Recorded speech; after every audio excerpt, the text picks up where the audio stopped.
So we just walked right into this whole idea that, you have Sephardic blood in you. Some people are Kehanim. Some people are just hot-tempered. Some people have all kinds of issues the way they grew up. They're very sensitive to curse words, or they're very sensitive to the way people behave, or they're very good, or they have bad midos or good midos, whatever it is. The Nesivas Shalom says that when Hashem told Avraham Avinu, Lech lichah mi'artzecha, from your land, mi'moladtecha, from where you were born, which is in the land, like the land would be like America, and born in New York, right? U'mibeis avicha, the house.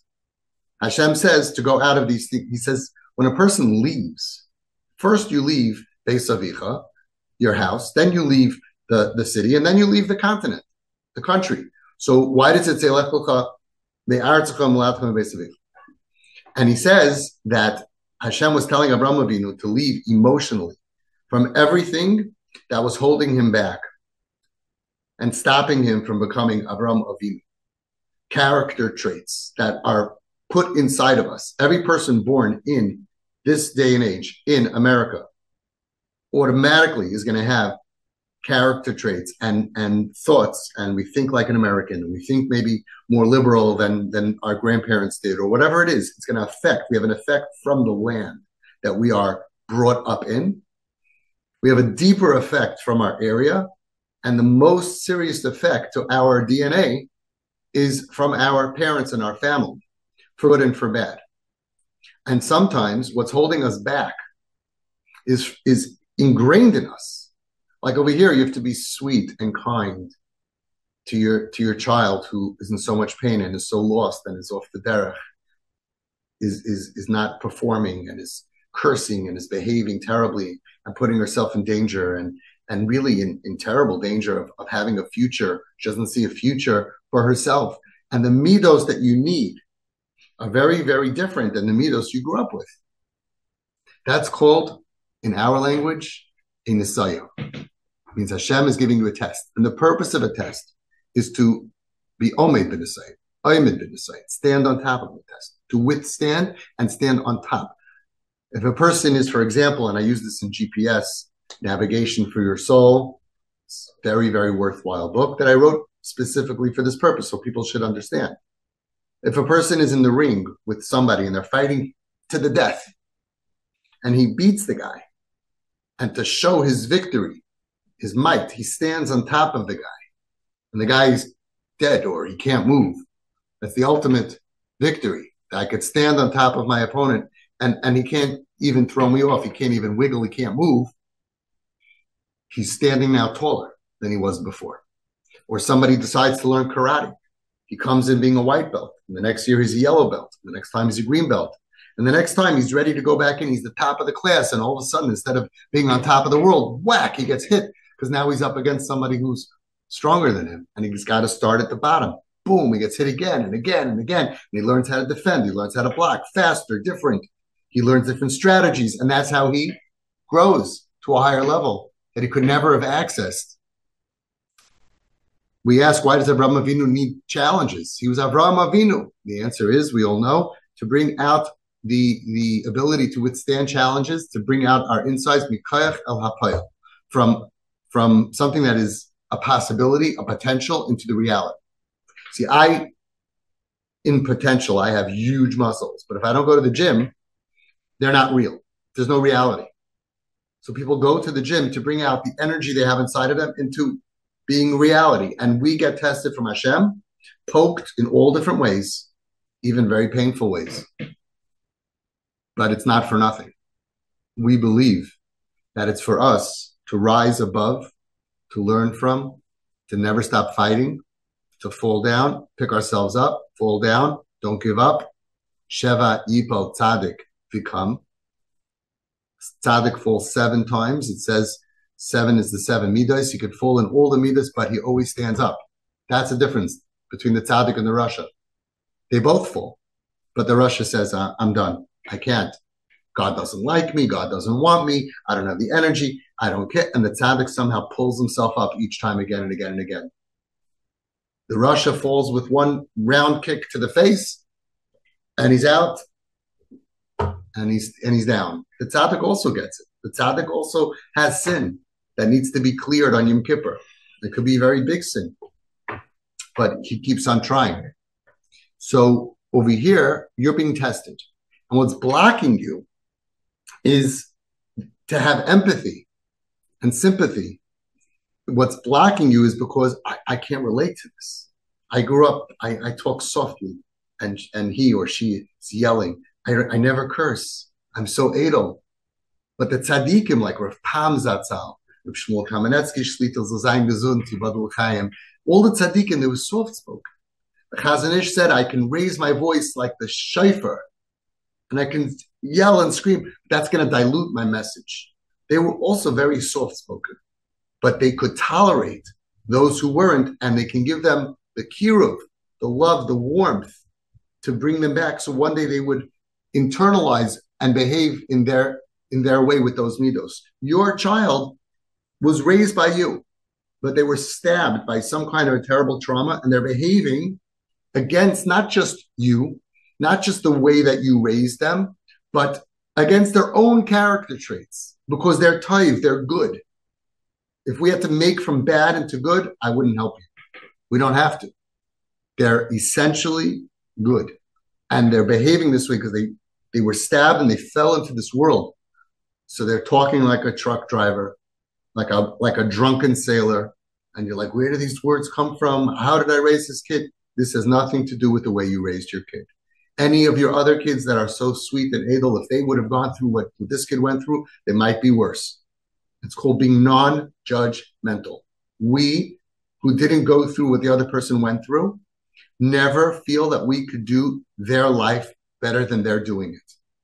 So many people say, I'm not judging, but look, you're judging. The fact that you think you could do better going through that. And a lot of people say, but I did go through hardship. Okay, but could be you had resilience from Hashem, that you're just tough, or that you were lucky. Don't take your blessing and use it to hurt somebody else who was not blessed with that. How do tzaddikim relate to Rishayim, whatever, people doing bad? How do tzaddikim relate to people who don't behave properly? They always, and that's why Raising Royalty has so many, I'm a bookseller now. I got to sell my books. I don't make money on this. I just want people to know so many stories of how they influence them with good, not by punishing them and being angry at them. Get out of here, don't talk. Nobody ever came back with that behavior. Nobody gets better with that behavior. That's small-minded behavior. If I look really mean at you, I look down at you, I have this look of disgust, that's going to change your behavior. Really? Is that proven anywhere? Because I've never seen anybody improve from a look of disgust. And if you would tell me your story, you're just starting out now, and I would look at you with such disgust, you would also leave. Nobody gets better from the look of disgust. So you have to go out of your midos, whatever's holding you back. Even good midos. Don't use your good midos or your kas, your bad midos and anger and short-temperedness to hurt your child and anyone else. I had a father that was here and he told me, I have such a short temper. I work very hard. I'm very overwhelmed. The littlest thing, I scream, I yell. He was honest. I said, yeah, but now you have a kid who can literally die. You could lose them forever. So this is your wake-up call to finally deal with your kas.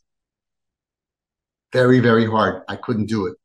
How does someone who have anger problems really overcome? How does someone who has terrible midos really overcome? How is someone who has very edel midos, very sweet and soft and kind, and then they have this monster? How do you overcome? You are now being called to a greater task to rise up to the challenge. This is like the challenge of Akedas Yitzchak. But Akedas Yitzchak was to kill Yitzchak. A lot of you would be like, that's easy. That's easy. I'll take Akedas Yitzchak. No, this is Amidas Yitzchak. To hold him and to raise him or her and to lift them slowly, slowly, slowly, to be there for them with understanding and love, using the Yud Gimel Midas Harachamim, which is why we learn time and Dvar every day, 10 minutes. Every Sunday we do a different midah. Monday review it. Tuesday become a racham, a chanun, become merciful. Erech apayim. Don't give up. We are going to win this battle. We change behavior from the inside through influence, which is depending on NKN. The higher your NKN is, automatically, when the nafshay kshura b'nafshay is high, automatically this quiet influence. In 5 years from now, you'll see. And when the relationship is low, then you can't influence your child. It could just be another pain in their life, a deep, deep pain. Like my friend who was a kip, he told me, he said, Avi, my parents don't like me. If my parents don't like me, that means I'm not a likable human being. Even animals like their kids, care about them. My parents don't like me, and they think if you don't like them, means you don't love them. That's a different speech. I explain why. But that's a reality. And then a few days later, he tried to kill himself. I'm not a likable person if my own mommy, my own daddy don't like who I am. It's temporary insanity. It's all it is. They're thrown into a world where they don't see a future. They try to fit in. They don't have good friends. They don't have stable friends. So they do drugs and they talk a certain way. And all of a sudden they're talking with an accent. This kid from Skver, he grew up Hasidish in Skver. His grandfather's one of the Gedolei Hadar. And then he came into Home Sweet Home and he asked me, what time is Shabbat? Shabbat? You're not from Morocco. You grew up in Shabbos. And he asked me, when are the high holidays? He was living on the street for 7 years. He didn't say the Yom Neiroim, the Heilige Tag. He said the high holidays. They talk different. They talk with a slang. They start Shabbos, Shabbat. They just change. They're looking for an identity. Don't take it personally. This is not the end of the story. This is the beginning. We follow what the Chazon Ish said and all the Gedolim that said love, acceptance, warmth, right? Support, supply, tmicha, like I spoke to Rav Gershon Zatzal. What a video where he said openly what to do. And you have your Rav. If it's usher to do, we don't do it. If it's not usher, sure you're going to do it. And then they feel liked. That's different kid. I don't have to kill myself. I don't have to die because I am liked by my mom and my dad. You're the most powerful people in the world. Kids who have a feeling that my mother and father don't like me go through decades of therapy, even if they're frum, even if they're successful. I know people 60, 70 years old who don't have self-esteem because their father or their mother didn't like them, and they always felt like a letdown for whatever reason. Even sometimes because you became frum. It's a terrible pain deep inside always that you have to work on in therapy, that I'm not useless and I'm not a nothing. And I look at some people, I say, you're rich, you're handsome, you're successful, you have a family. And why do you have such low self-esteem? Mom and dad. You're the most powerful people in the world. You show them we like you, even though they're in a state that nobody would like them. And you will see that birthday card that you will get in a few years. And that wedding, on their wedding, you'll see it constantly. You heard it tonight. These kids say, how are you able to like me when nobody else would tolerate me? Nobody else would like me. And you always just shined your smile and you liked me and you liked my friends. How did you do that? You instilled in me, a self-esteem when I had no self-esteem. You were on my side when nobody was on my side. You believed in me when I didn't believe in myself. That's what we're doing. And they always prove me right. With Hashem's help, you should all be successful at getting out of the things that are blocking you from saving your kid. And do what works. And don't let your bad midos or good midos get in the way of doing the right thing to save your kids. So ultimately, you'll see the bad behavior go away. And you'll see the good behavior come back and you'll get your kid back. And so many TP parents say, I have my kid back. And the derech, the journey, is sweet and calm. And the kids don't see you talking bad about this kid, which they hate. And the kids don't see mommy and daddy fighting with each other, which they hate. And they're not living in a situation of hate and trauma and disgust. They're living in a happy home. Good luck.